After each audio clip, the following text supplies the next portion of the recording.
محترم حضرات، یقیناً آپ نے اخبارات میں پڑھا ہوگا، ذرائع ابلاغ میں بھی یہ باتیں بہت ہی مشہور اور معروف طریقے سے آئیں کہ دنیا میں مختلف ممالک میں ایک بہت بڑا زلزلہ اور آبی طوفان مسلط ہوا، جس میں مرنے والوں کی تعداد 1 لاکھ کے قریب پہنچ گئی، اور شاید چند دنوں کے اعداد و شمار سے یہ پتہ لگے گا کہ 1 لاکھ سے بھی زیادہ بڑھ گئے۔ یقیناً جن لوگوں پر یہ عذاب آیا تو کہتے ہیں قبر کا حال مردہ ہی جانے، یہ تو ان سے پوچھئے کہ کن آفتوں اور بلاؤں میں وہ مبتلا۔ لیکن کبھی غور کیا کہ یہ آفتیں، یہ پریشانیاں مسلمانوں پر کس لیے آتی؟ جب آپ قرآن مجید فرقان حمید کے قصص، ان کے قصوں کو آپ پڑھیں، جب بھی قوم اللہ تبارک و تعالی اور اس کے رسول کی نافرمانیاں کرتی تو اس قسم کے عذاب ان اقوام پر مسلط ہو جاتے، جن کی کئی مثالیں قرآن مجید فرقان حمید میں عزیزان گرامی موجود ہیں۔ یہی حال حضرت ابراہیم علیہ السلام کے زمانے میں نمرودیوں پر ایک عذاب آیا۔ اللہ تبارک و تعالی کی قدرت بڑی عجیب و غریب، بڑی بڑی حقیر اور چھوٹی مخلوق سے ایسا بڑا کام لیتا ہے جو بڑی بڑی افواج اسے سر انجام نہیں دے سکتی، بلکہ کبھی کبھی تو اپنی رحمت کو قدرت وہ ڈھنگ دیتی ہے کہ آنن فانن میں اسے زحمت بنا دیتی۔ ہوا ایک بہت بڑی نعمت جس کے بغیر ہم چند منٹ بھی زندہ نہیں رہ سکتے، لیکن ربی کریم اگر چاہے تو قوم عاد کو ہوا کے ذریعے سے مروا دیا، اور اتنی تیز ہوا کہ ہاتھی اور اونٹ جیسے جانور ہوا میں اڑ کر پہاڑوں پر ٹکرا جاتے اور چکناچور ہو جاتے، جس کو ہم انشاءاللہ آگے عرض کریں۔ بہرحال جتنے بھی اس معاملے میں مسلمان جاں بحق ہوئے، اللہ تبارک و تعالی ان کی مغفرت فرمائے، اور ہم مسلمانوں کو جہاں بھی مسلمان، خصوصاً پاکستان کو، رب کریم اس عذاب سے اپنے حبیب کے صدقے میں محفوظ فرمائے۔ انشاءاللہ کچھ کا ذکر ہم اس معاملے میں کریں۔ یہ ایام حج ہیں، اس لیے حضرت ابراہیم علیہ السلام کا تذکرہ اگر نہ ہو تو ہم اور آپ کے لیے ایک بہت بڑی سعادت اور شرف سے محروم۔ جو آیت میں نے تلاوت کی، ارشاد باری تعالیٰ ہوا، أَلَمْ تَرَ إِلَّا الَّذِي حَاجَّ إِبْرَاهِيمَ فِي رَبِّهِ أَنْ آتَاهُ اللَّهُ الْمُلْكَ۔ اے میرے محبوب صلی اللہ علیہ وسلم، کیا تم نے نہیں دیکھا اس شخص کو جو ابراہیم علیہ السلام سے ان کے رب کے بارے میں لڑ رہا تھا، اور وہ شخص تھا ان آتاہ اللہ الملک، جس کو اللہ تبارک و تعالی نے بہت بڑا ملک عطا فرمایا۔ معتبر تفاسیر کو سامنے رکھا جائے تو معلوم ہوتا ہے کہ ابراہیم علیہ السلام کے دور میں جو بادشاہ، اس کا نام نمرود تھا، اور یہ جو فرما ان آتاہ اللہ الملک، علماء اس کی تفسیر میں بیان فرماتے ہیں کہ دنیا میں 4 بادشاہ ایسے گزرے ہیں کہ بلا شرکت غیر پوری دنیا میں انہی کی حکمرانی تھی۔ اس میں 2 مومن اور 2 کافر۔ نمرود کے دور میں پوری دنیا کا حکمراں نمرود ہی تھا جو کافر تھا، اور دوسرا حکمراں کافر بخت نصر تھا۔ اور اسی طریقے سے مسلمان اور مومنوں میں 2 بادشاہ کہ جن کی پوری دنیا پر حکومت تھی، ایک حضرت سلیمان علیہ السلام ہے، اور ایک حضرت ذوالقرنین کہ سوائے ان کے پوری دنیا میں کسی اور کی حکمرانی نہ تھی. لیکن حضرت سلیمان علیہ الصلوۃ والسلام کی حکومت اور ان کا معاملہ دوسرے بادشاہوں سے نرالا تھا. وقت نہیں تفصیل کا. ان کی حکومت تو چرم پرم پر، جانوروں پر بھی ان کی حکومت تھی، یہاں تک کہ انسان اور جن ہی نہیں بلکہ ہوا پر بھی ان کی حکومت تھی کہ جہاں چاہتے اپنے حکم سے ہوا کو فرما دیتے، وہ ان کے تخت کو اڑا کر لے جاتی، اور جہاں چاہتے اپنے تخت کو اتروا لیتے. ان کی حکومت سارے دنیا کے حکمراں جتنے ہیں ان سب میں بڑی انفرادیت کی حامل. غرض کہ حضرت ابراہیم علیہ الصلوۃ والسلام نے جن کے قصے کو ہم بیان کر رہے ہیں، ایسے موقع پر آنکھ کھولی کہ جو پورا کا پورا شہر بت پرست، بت خراش، بت تراش.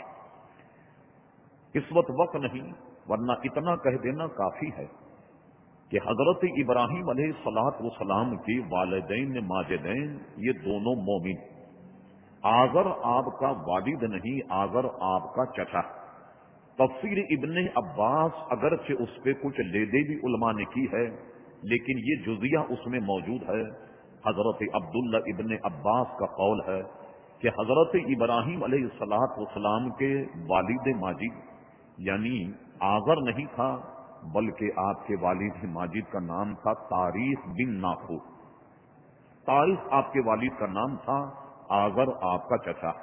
غرض یہ ایک حدیث سے بلکہ قرآن کی متعدد آیات کبھی ہم اسے عنوان بنا کر کلام کریں گے تو بات کریں. شمول الاسلام اعلی حضرت فاضل بریلوی رحمت اللہ تعالی علیہ کا ایک بڑا مبسوط رسالہ، اس کے مقدمے میں اعلی حضرت فاضل بریلوی نے ایسی کئی حدیثوں کو نقل کیا بڑی صحت کے ساتھ کہ حضور علیہ السلام نے ارشاد فرمایا، میں طیب پشتوں سے اور طیب ارحام سے منتقل ہوتا ہوا آیا. یعنی آدم علیہ الصلوۃ والسلام سے لے کر حضرت عبداللہ تک جن پشتوں سے، جن ارحام سے حضور منتقل ہوتے چلے آئے وہ سب کے سب مومن ہیں. ورنہ کون نہیں جانتا کہ مشرک جو ہے وہ نجس ہے، اور حضور فرماتے ہیں طیب ارحام اور طیب پشتوں سے منتقل ہوتا ہوا آیا. لہذا ماننا پڑے گا کہ ابراہیم علیہ الصلوۃ والسلام ان کے والدین ماجدین بھی مواہب تھے، مومن تھے، اور اسی بنیاد پر نبی کریم علیہ الصلوۃ والسلام کے والدین کو بھی مومن کہا جاتا. یہ بحث ایک الگ.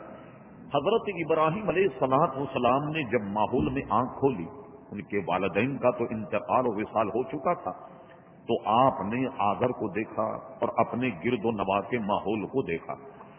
وہ پورا کا پورا شہر بت پرست تھا، یا تو بتوں کی پوجا کرتا یا اپنے بادشاہ کو مانا کرتا. سال میں ایک موقع پر وہ پورا کا پورا شہر کسی میلے میں چلا جاتا اور اپنا کوئی ان کا تہوار ہوتا اسے مناتا. ابراہیم علیہ السلام سے فرمایا کہ تم بھی چلو، تو آپ نے فرمایا انی سقیم، میں بیمار، میں تمہارے ساتھ نہیں جاؤں. یہ سب وہاں گئے اور ابراہیم علیہ السلام نے موقع کا فائدہ اٹھا کر جو ان کا بت کدا تھا، ان کے تمام بت کدے کو ابراہیم علیہ السلام نے زیر و زبر کر دیا. کسی کا کان توڑ دیا، کسی کے ناک، کسی کا ہاتھ، کسی کا پیر، اور بڑے بت کے کندھے پر اپنا کلہاڑا رکھ دیا. قوم جب واپس آئی، اس نے جب اپنے خداؤں کا یہ برا حال دیکھا تو وہ پہچان گئے کہ آذر کے یہاں جو بچہ ہے یہ اسی کا کام ہوگا. ابراہیم علیہ السلام کو بادشاہ نے طلب کیا اور ان سے پوچھا یہ کس کا کام ہے. ابراہیم علیہ السلام نے غلط بیانی نہیں کی، بلکہ انہیں معذور اور بادشاہ کی عقل و فہم میں یہ بات آ جائے تو آپ نے یہ ارشاد فرمایا کہ مجھ سے کیا پوچھتے، بھئی یہ تو تمہارے خدا ہیں، یہ تو تمہاری حاجت روائی کرتے ہیں، یہ تو تمہاری باتوں کو سنتے ہیں. کوئی بیٹا دینے والا خدا ہے، کوئی بیٹی دینے والا خدا، کوئی رزق کا خدا ہے، کوئی بارش برسانے والا خدا، کوئی بارش روکنے والا خدا، جتنے مسائل اتنے خدا. تو انہی سے کیوں نہیں پوچھ لیتے کہ ان کی مرمت کس نے کی؟ تو حضرت ابراہیم علیہ الصلوۃ والسلام نے بڑے بت کی جانب اشارہ کیا، جس سے یہ ترشح ہوا کہ ان میں باہمی کوئی اختلاف ہو گیا. اور جیسے کہا جاتا ہے کہ بڑی مچھلی چھوٹی مچھلی کو نگل جاتی، تو بڑے نے ان سب کا کام کر دیا. مگر ان کے دہن سے یہ بات نکل گئی کہ ابراہیم اگر ہم ان سے پوچھیں اور یہ قیاس کریں کہ یہ کام انہوں نے کیا، یہ تو سن بھی نہیں سکتے، یہ تو بول بھی نہیں سکتے، یہ تو بتا بھی نہیں سکتے کہ ان کی مرمت کس نے کی۔ فرما پھر تو حیرت ہے تمہاری عقلوں پر کہ ایسے کو خدا مانتے کہ جو اپنے مارنے والے کا نام نہیں بتا سکتا، اپنی پٹائی کرنے والے کا پتہ نہیں بتا سکتا۔ انہوں نے کہا ابراہیم اپنے دین سے باغی ہو گیا۔ علماء نے اس کے اسباب کئی لکھے، مختلف تفسیروں میں اس کے اسباب کئی ہیں کرتے ہوئے تو ابراہیم علیہ الصلوۃ والسلام سے اس کا مناظرہ ہوا۔ ایک اس میں ایک بات یہ ہے، اس کے اسباب بھی کئی ہیں۔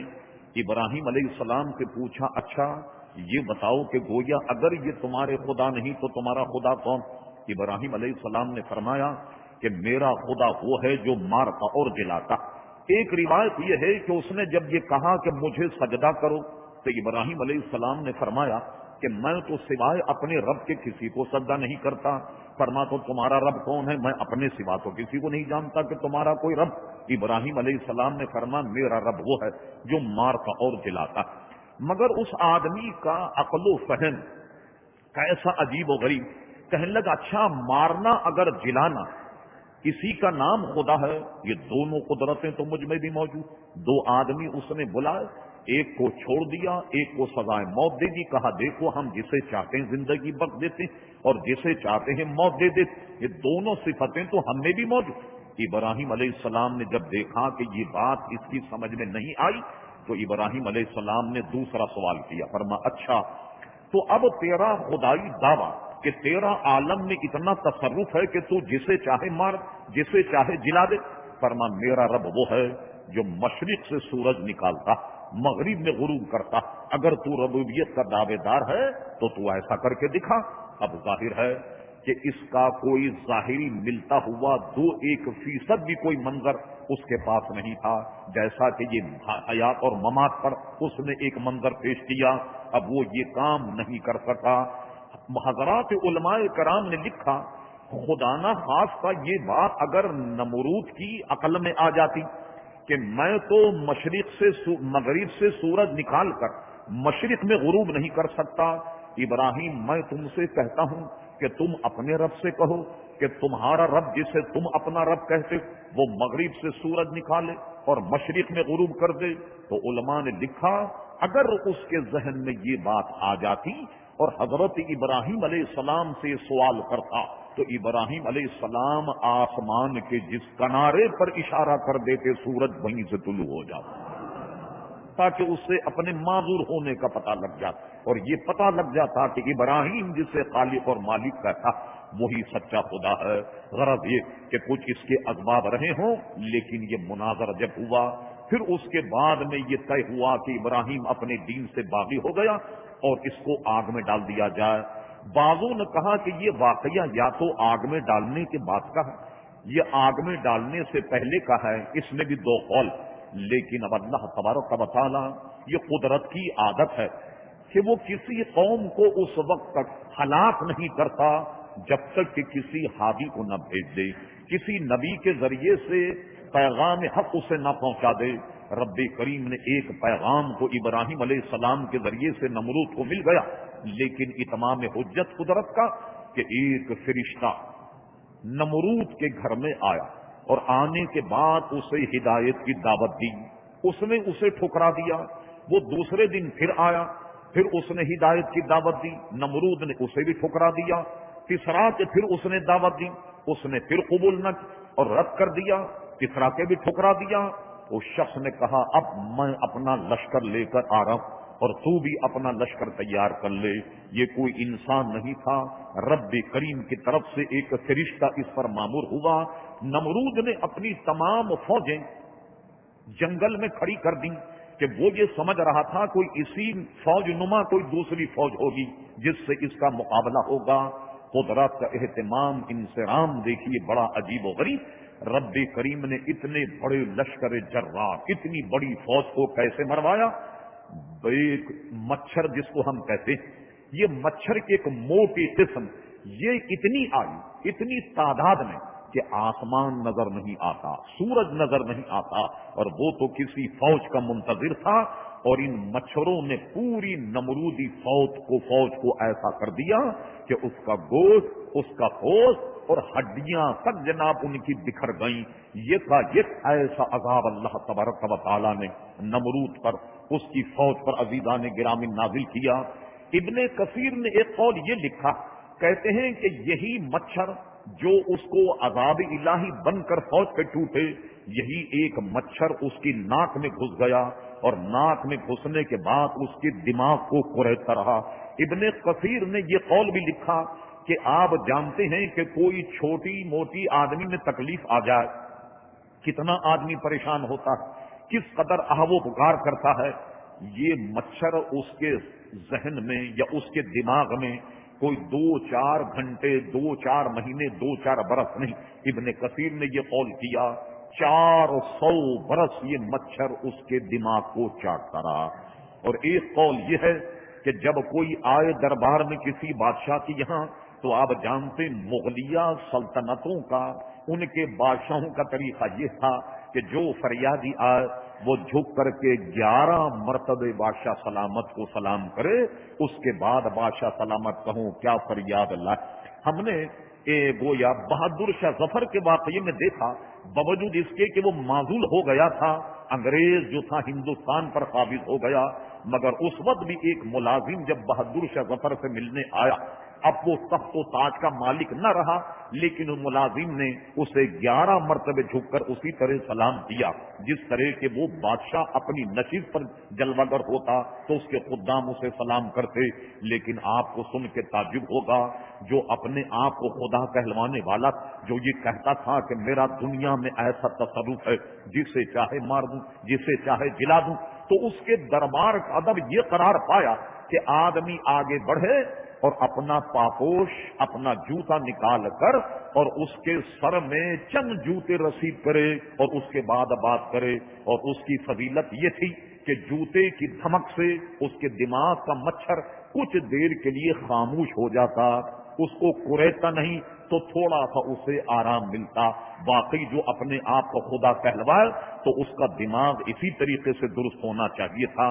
اب میں یہ عرض کرتا ہوں کہ آپ مجھے بتائیے کہ مچھر کتنی چھوٹی مخلوق ہے، لیکن جب آدمی اپنے رب سے برگشتہ ہو جائے، اپنے نبی سے برگشتہ ہو جائے، تو اللہ تبارک و تعالی ایسا عذاب بھیجتا ہے کہ سب سے چھوٹی مخلوق کو، سب سے قوی تر مخلوق کو اللہ تبارک و تعالی تباہ کر دیتا ہے۔ اب آپ قرآن مجید فرقان حمید کی جانب آئیے، پھر وہی بات آپ ذہن میں رکھیں جو عذاب الہی آج دنیا پر مسلط ہے، کہیں زلزلہ، کہیں طوفان اور کہیں معاملات اور مسائل۔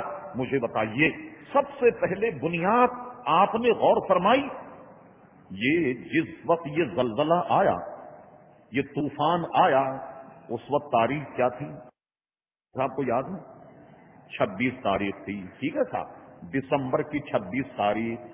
25 دسمبر کو عیسائی اپنی عید مناتے، آپ یقین جانیے ہم نے دنیا گھومی، 25 دسمبر کو وہ عیاشی کرتے ہیں یہ لوگ، یعنی عیسائی، اور عیسائیوں کے آڑ میں مسلمانوں کی عیاشی بھی آپ گویا دیکھیں، ان کی آڑ میں مسلمان بھی عیاشی کرتا۔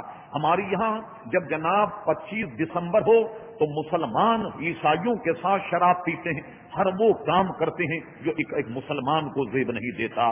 ہمارے یہاں تو پھر بھی تھوڑی سی حیا اور شرم ہے، باہر جب آپ نکل جائیں وہ تو ایسا حمام ہے کہ سبھی اس میں ننگے ہیں۔ یہاں تو ہمیں نوجوانوں کو یہ خوف ہوتا ہم کسی شراب خانے میں جائیں، کہیں ایسا نہ ہو ہمارا کوئی پڑوسی بیٹھا، ایسا نہ ہو ہمارا کوئی جاننے والا بیٹھا تو بیٹا اچھا تم بھی وہاں منڈلا رہے تھے، مگر جس حمام میں سارے ننگے ہوں وہاں ایک دوسرے کو کون پوچھتا۔ ان عیاشیوں کا نتیجہ یہ نکلا کہ رب کریم کی قدرت اور اس کا عذاب کبھی کبھی بروقت پکڑ لیتا اور کبھی کبھی ڈھیل دیتا۔ 26 تاریخ کو یہ عذاب جب آیا، ایسے عذابوں کا ذکر آپ اگر قرآن مجید فرقان حمید میں تلاش کریں تو اتنی بڑی بڑی قوی مخلوق اللہ تبارک و تعالیٰ آنن فانن میں ان کو تباہ کر کے رکھ دیا۔ عزیزان گرامی، قرآن مجید فرقان، یہ سارے قصے قرآن مجید میں موجود ہیں۔ اگر آپ چاہیں ان آیتوں کو لکھ کر اور اس کے بعد اپنے یہاں گھر میں کسی گویا قرآن مجید اور کوئی مختصر تفصیل میں اس کو پڑھ لیا جائے۔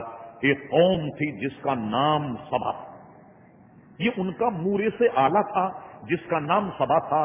یہ واقعہ ہے یمن کا ایک مشہور شہر ہے جس کو آج کل صنعا کہتے۔ تو یہ شہر، یہ زمین آج بھی موجود ہے، صنعا سے تقریباً 6 میل کے فاصلے پر ہے۔ کہا جاتا ہے آج تو وہاں کوئی آبادی نہیں بلکہ صرف بجری کا ڈھیر ہے۔ آپ سن کے تعجب کریں گے کہ رب کریم نے اس خطے میں اتنی نعمتیں دی۔ ہم نے معتبر تفاسیر میں پڑھا، روح المانی اور دیگر تفاسیر میں پڑھا کہ یہاں کے پھل سب سے لذیذ ترین، جو پھل ایسے بہترین جس کی حد نہیں، اور صاف ستھرائی کا ماحول یہ کہ اس پوری قوم جہاں آباد تھی وہاں کوئی ایک مچھر نہیں تھا، ایک مچھر نہیں، مکھی نہیں، پسو نہیں، بچھو نہیں، سانپ نہیں، ایسا صاف ستھرا ماحول، پانی نہایت عمدہ، فصلیں بہت اچھی ہوتی۔ اب کیا ہوا کہ رب کریم نے یہ نعمتیں انہیں عطا فرمائیں۔ نعمتیں عطا فرمانے کے بعد کیا ہوا، جب آدمی کو ضرورت سے زیادہ مل جائے تو آپ جانتے پھر آدمی سر اٹھانے لگتا۔ ابتداً تو کہتا اے مولا ہم تو تیرے ہیں، بڑا رحم کرم فرما۔ جب بات بڑھ جائے، بہت کچھ مل جائے تو اللہ کا شکر ادا نہیں کرتا، بلکہ کوئی کہے کہ بھئی اللہ تعالیٰ نے تمہیں بڑی نعمتیں عطا فرمائیں، وہ کم وقت یہ کہتا ہے نہیں، بلکہ یہ تو میری کاوشوں کا نتیجہ، یہ تو میری محنت کا نتیجہ ہے۔ اللہ اکبر، پھر آدمی قدرت سے منہ موڑ لیتا۔ ہم نے تفسیروں میں پڑھا ایک نہیں 13 نبی اس خطے میں آئے اور انہوں نے سمجھایا دیکھو باغ آ جاؤ نافرمانی، باغ آ جاؤ نافرمانیوں سے۔ اللہ تبارک و تعالیٰ کو اس بادشاہ کی ایک بات سخت ناپسند ہوئی، اور آج بھی کوئی کرے تو شاید ہی ہم اسے زندہ چھوڑیں۔ اس بادشاہ کا لڑکا مر گیا، جوان سا لڑکا جب مرا، اس خبیث بادشاہ نے کیا کیا، اللہ تبارک و تعالیٰ کی توہین کی نیت سے کہ اس نے میرے لڑکے کو مار دیا، آسمان کر منہ کر کے ایسے اس نے تھوک دیا۔ اب لیجیے عذاب الہی تیار ہو گیا۔ ایک روایت میں ہے کہ یہ شہر کسی زمانے میں بلقیس نے بتایا، چاروں طرف پہاڑوں کے جناب درمیان بڑا بہترین دریا تھا، چاروں طرف سے بند باندھے ہوئے تھے۔ اب لیجیے جب عذاب کا وقت آیا، اور عذاب کیسے آیا، رب کریم کی قدرت نے ایک چوہے کو اشارہ کر دیا، چوہے نے جناب اس بند میں سوراخ کرنا شروع کر دیا۔ اب بتدریج یہ سوراخ بڑا ہوتا گیا، بڑا، یہاں تک کہ وہ اتنا بڑا شگاف بن گیا کہ جتنے دریاؤں کا پانی جیسے کہ ڈیم ہوتا، یہ سارا کا پانی جب شہر میں گھسا، پورا کا پورا شہر بجری کا ڈھیر بن گیا۔ آنن فانن میں آپ نے دیکھا رب کریم کی نعمتوں پر اگر شکر نہ کیا جائے تو اس کو چھیننے میں کوئی بہت زیادہ دیر عزیزان گرامی نہیں لگتی۔ ہاں کبھی کبھی ڈھیل دے دیتا ہے اللہ تبارک و تعالیٰ، اور کبھی کبھی کسی کی گرفت جو ہے وہ بر وقت ہو جاتی۔ اسی طرح آپ قصوں کو پڑھتے چلے جائیے۔ حضرت صالح علیہ السلام کا قصہ قرآن مجید میں کئی جگہ آتا۔ حضرت صالح علیہ السلام کی قوم نے کہا اے صالح علیہ السلام ہم تم سے ایک معجزہ دیکھنا چاہتے ہیں۔ اچھا انہوں نے کہا کہو کیا معجزہ ہے، کیا دیکھنا چاہتے ہو؟ قوم کی ڈیمانڈ دیکھیے کیا، کہنے لگے آپ اس پہاڑ سے اونٹنی کو پیدا کریں، پہاڑ سے اونٹنی پیدا ہو، اور وہ پہاڑ سے نکل کر آئے۔ اور سنیے ایک تو یہ کہ اونٹنی پہاڑ سے نکلے اور اونٹنی ہو 11 حمل سے اونٹنی ہو، ایسا آپ نکال کر ہمیں کمال بتائیے۔ اللہ کے نبی کے لیے کیا بہت بڑی بات۔ حضرت صالح علیہ السلام نے اشارہ فرمایا، قدرت خدا کی دیکھی کہ پہاڑ سے اونٹنی نکل کر آئی، بڑی جناب شاندار اس کی کھال، جیسے جانوروں کے پورے حسن و جمال کی ساری باتیں اس نے، اور خدا کی قدرت دیکھیے کہ حاملہ، اور اس نے باہر آنے کے بعد بچہ بھی دے دیا۔ اب سب یقین کر گئے ہاں بھائی بہت ٹھیک ہے۔ اب سنیے بگاڑ کیسے پیدا ہوا۔ ایک تالاب تھا، اوپر سے چشموں سے رس کر پانی اس تالاب میں جمع ہوتا، اور وہی قوم پانی پیتی۔ حضرت صالح علیہ السلام نے اپنی قوم سے یہ کہا میری قوم دیکھو ایک دن پانی تم پینا اور ایک دن پانی ہماری اونٹنی پیے گی. انہوں نے یہ معاہدہ مان لیا. اب کیا ہوا, جتنا پانی چشموں سے رس کر کے آتا, ایک دن اونٹنی پانی پیتی اور دوسرے دن قوم آن کر کے پانی لے جاتی. چند دن تو گزر گئے, لیکن قوم نے سوچا کہ ہمیں تو ایک دن بہت بڑی پریشانی ہوتی, پانی نہیں ملتا. کیا کیا, ان میں ایک شریر شخص نے لوگوں سے مشورہ کرنے کے بعد اونٹنی کو ذبح کرنے کا پروگرام بنا لیا. یہ اللہ کے نبی کے غضب کو دعوت دی, اللہ کے غضب کو بھی دعوت دی. اس اونٹنی کے پہلے انہوں نے پیر کاٹے اور پیر کاٹنے کے بعد اونٹنی کو ذبح کر دیا. بس ان کا یہ کرنا تھا کہ ایسا عذاب الہی آیا کہ پورا شہر الٹ پلٹ ہو گیا. جب بھی کسی نبی کی نافرمانی ہوئی اسی طریقے سے مسائل اور معاملات ہوئے. عزیزان گرامی, اسی طریقے سے آپ حضرت لوط علیہ السلام کی قوم کا مطالعہ فرمائیے. حضرت لوط علیہ السلام اللہ تبارک و تعالی نے انہیں یہ قوم کی جانب بھیجا. وہ قوم اتنی خوشحال تھی, اتنی نعمتیں اللہ نے انہیں دی کہ آپ جانتے ہیں کوئی آدمی خوشحال ہو اور آپ سے اس کے تعلقات اچھے ہوں تو آدمی کبھی کبھی اس کے بنگلے پہ چلا جاتا, بھائی چلو ہمارا دوست ہے, کچھ اچھا کھانا پانا ملے گا, کچھ آرام کریں گے بنگلے میں. اس طرح آدمی کی خواہش ہوتی, اگرچہ اس سے بچنا چاہیے. لیکن اب کیا ہوا عزیزان گرامی کہ لوگ ان کے یہاں مہمان بہت زیادہ آنے لگ گئے. ان کی حشاشی اور ان کی خوشحالی کو دیکھ کر ایک وقت ایسا آیا کہ لوگ مہمان نوازی کرتے کرتے تنگ آ گئے. حالانکہ ایسا نہیں ہونا چاہیے. مہمان نوازی ایک بہت بڑا عنوان ہے کہ مہمان جب آتا ہے برکتیں ساتھ لاتا ہے, اور جب بیٹھ جائے تو یہ ضمانت تو پیارے مصطفیٰ نے دی ہے. فرما تم 2 آدمی بیٹھ کر کھاؤ تو 1 آدمی کا کھانا 2 آدمی کو برابر ہو, اور 4 اگر بیٹھ کے کھاؤ تو 2 کا کھانا 4 کے برابر ہوگا. یہ برکتیں مہمان کی ہیں. اور اس پر نبی کریم علیہ السلام جو مہمان نوازی فرمائی, اللہ اکبر, منہ کا نوالا تک نکال کر کے لوگوں کو دے دیا. حضرت فاطمہ رضی اللہ عنہ کے قصے دیکھیے, وہ سخت بھوکی ہیں مگر مہمان نوازی کرتے ہیں. ایک بہت بڑا یہ عنوان ہے جس کو ہم چھیڑنا نہیں چاہتے. یہ مہمان نوازی سے تنگ آ گئے. چونکہ یہ تقریر دنیا بھر میں سنی جاتی, خواتین بھی سنتی ہیں, بند جملوں میں سمجھ جائی. ایک دفعے شیطان ان کے پاس آیا. شیطان نے کہا یہ مہمان تو ایسے باز نہیں آئیں گے, جب بھی کوئی مہمان آئے تو تم اس کے ساتھ بدکاری کرو. پھر کیا ہوا, خود ایک دن شیطان حسین جمیل لڑکے کی صورت میں ان کا مہمان بن کے آیا اور ان کو بدکاری سکھا دی. اب کیا ہوا, یہ پوری قوم بدکاری پر آمادہ ہو گئی. اللہ اکبر, اللہ اکبر. 9 خیز لڑکوں کو تلاش کرتی اور ان کے ساتھ اپنا منہ کالا کرتی, اور یہ قوم تباہ اور برباد. اللہ کے نبی سمجھا رہے ہیں خدا کا خوف کرو, یہ کام چھوڑ دو, مگر وہ نہیں مانے. ایک مرتبہ ان پر عذاب آیا. کس طریقے سے عذاب آیا, حضرت جبریل علیہ السلام اپنے ساتھ 3 فرشتوں کو لے کر آئے. حضرت جبریل علیہ السلام کا یہ اختیار ہے کہ وہ جیسی چاہے شکل دھر.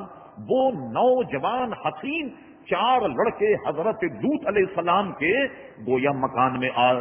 مکان میں آنے کے بعد ان کی خبر اسے لگ گئی کہ بھائی وہ تو 4 بڑے نوخیز جوان لڑکے حضرت لوط علیہ السلام کے پاس آئے.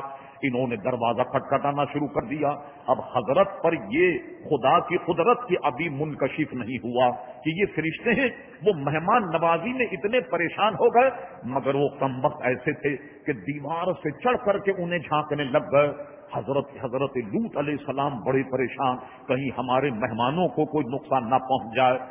حضرت لوط کو جب بہت زیادہ پریشان ہوتے ہوئے دیکھا, حضرت جبریل امی نے کہا مت گھبراؤ, اس قوم پر ہم عذاب کے لیے آئے, ہم 4 فرشتے, ہم فرشتے. یہ قصہ بھی اجمالاً قرآن میں. لوط علیہ السلام سے فرمایا تم صبح ہونے سے پہلے اہل ایمان جتنے تمہارے گھر والے, جو تم پر ایمان لانے والے, جو تمہاری بات ماننے والے, ان سب کو لے کر کے فرار ہو جاؤ.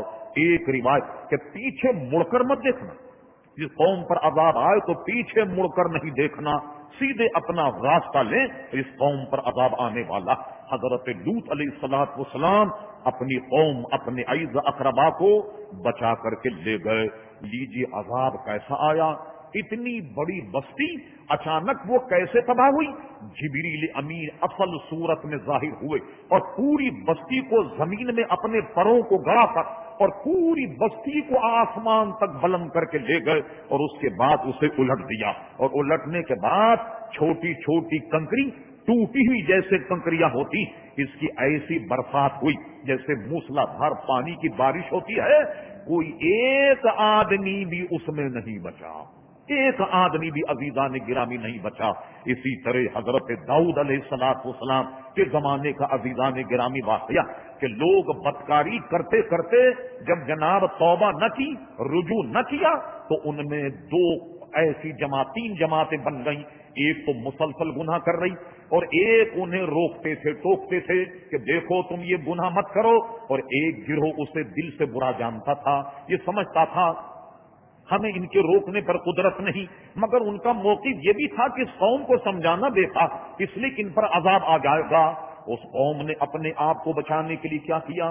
تفسیروں میں کہ انہوں نے ایک دیوار بنا دی، ایک دیوار بنا دی، دونوں قومیں ادھر ہو گئی، دو جماعتیں، جو لوگ نہیں مانتے وہ ادھر رہ گئے۔ لیجئے ان پر جب عذاب آیا، یہ جو دو جماعتیں یہاں موجود تھیں، انہوں نے دیکھا کوئی گھر سے باہر ہی نہیں نکل رہا، کوئی باہر نہیں آ رہا، جیسے چلت پھرت لوگوں کو ہوتی۔ کسی نے دیوار سے جھانک کر کے دیکھا تو آپ کو تعجب ہوگا، 1 2 10 20 100 50 نہیں، پورے 12,000 یہودی سب کے سب بندر بن گئے، سب کے سب بندر بن گئے۔ جب انہوں نے دیکھا کہ ہمارے اعزا، ہمارے اقربا، یہ سب کے سب بندر بن گئے، یہ جب بندروں سے ملنے کے لیے گئے، یہ تو نہیں پہچان پا، مگر ان کے جو عزیز اقارب بندر تھے وہ قریب آن کر روتے، قریب آن کر ان کے کپڑوں سے چمٹ جاتے، مگر چونکہ یہ انہیں جانتے اور پہچانتے نہ تھے، 3 دن تک ان پر یہ عذاب ہوا، پانی پی سکے نہ وہ کھانا کھا سکے، اور 3 دن کے بعد یہ سارے کے سارے بندر ہلاک ہو گئے۔ رب کریم جب چاہتا تو گناہ گاروں کی عذاب تو عذاب صورتوں کو تک عزیزان گرامی مت کر دیتا ہے۔ اسی طرح قوم عاد کا معاملہ دیکھیے، جب اس نے اپنے نبیوں کی بات نہ مانی، ارشاد باری تعالیٰ الم ترى کیف فعل ربک بعاد، میرے محبوب کیا تم نے نہیں دیکھا ہم نے قوم عاد کے ساتھ میں کیا معاملہ کیا؟ عزیزان گرامی، قوم عاد پر جو عذاب آیا بڑا عجیب و غریب عذاب تھا، عذاب ہوا کی صورت میں آیا، اور رب کریم نے ان پر ہوا کا ایسا عذاب مسلط کیا کہ بڑے بڑے وزنی ہاتھی اور گھوڑے جو سب سے لہیم شہین جسیم جانور ہوتے، یہ ہوا میں اڑتے اور اڑنے کے بعد پہاڑوں سے ٹکرا کر اور جناب وہ ہڈی اور ریزہ ریزہ ہو جایا کرتے۔ اس لیے فرمایا یہ قصے ہم اس لیے بیان کرتے لعلکم یتفکرون، لعلکم تتفکرون، ان قصوں کو پڑھو اور ان سے نصیحت حاصل کرو۔ یقین جانیے کہ یہ قوم اگر نہ سدھری تو کیا حال ہوگا؟ آپ کو برا تو بہت لگے گا، لیکن میں ایک جائزہ پیش کرتا ہوں، غور کیجئے۔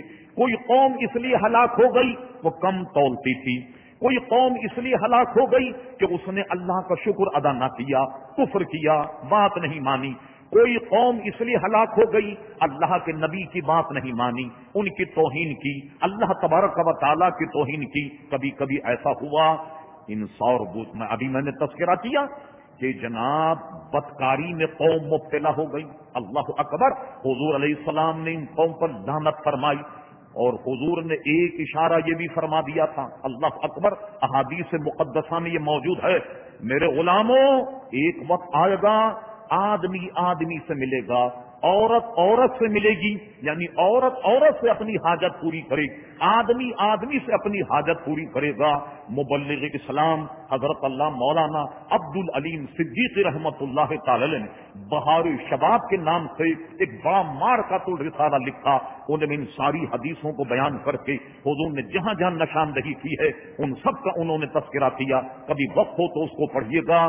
میں کہنا یہ چاہتا ساری قوم کی برائیوں کو جمع کر لیا جائے، وہ ساری برائیاں ہم میں موجود ہیں، کم تول نہ ہم میں موجود ہے، اللہ اور اس کے رسول کی نافرمانی ہم میں موجود، ہر قسم کی بدکاری ہم میں موجود ہے۔